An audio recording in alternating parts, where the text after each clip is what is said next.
السلام علیکم، کیسی ہیں آپ؟ جیسے کہ حضرت نعمت اللہ شاہ ولی کی پیشگوئی ہے کہ دریائے اٹک 3 دفعہ کافروں کے خون سے بھر کر جاری ہوگا، تو کیا یہ اس کا بھرنے کا ٹائم آ گیا ہے؟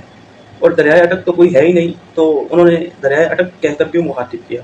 اس بارے میں ذرا بتائیں گی ہمیں؟ وعلیکم السلام، الحمدللہ میں ٹھیک ہوں۔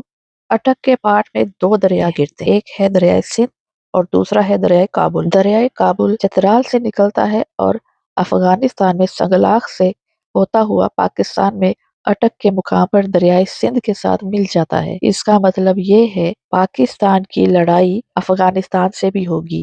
خوارج کا مطلب ہے یہ اسلام سے خارج ہے، اور جو اسلام سے خارج ہو جاتا ہے وہ کافر بن جاتا ہے۔ تو اس کا مطلب یہ ہے کہ طالبان کے خون سے یہ دریا ضرور بھرے گا۔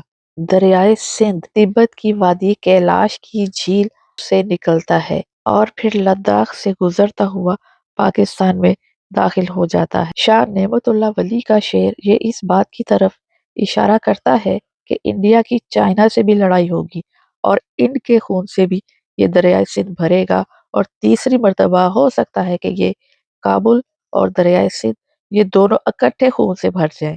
جیسا کہ حضرت شاہ نعمت اللہ ولی نے کہا ہے کہ چترال، ناگا پربت، چین کے ساتھ گلگت کا علاقہ مل کر یہ میدان جنگ بنے گا، اور اس میں زیادہ نقصان کافروں کا ہوگا، کیونکہ حضرت شاہ نعمت اللہ ولی کے مطابق یہ دریا کافروں کے خون سے بھرے گا۔ پاکستان میں جو حالات چل رہے ہیں، مجھے لگتا ہے کہ یہ وہ وقت آ گیا ہے، اور پاکستان کی عوام کو چاہیے کہ پاکستان کی مسلح افواج کے ساتھ کھڑی رہے۔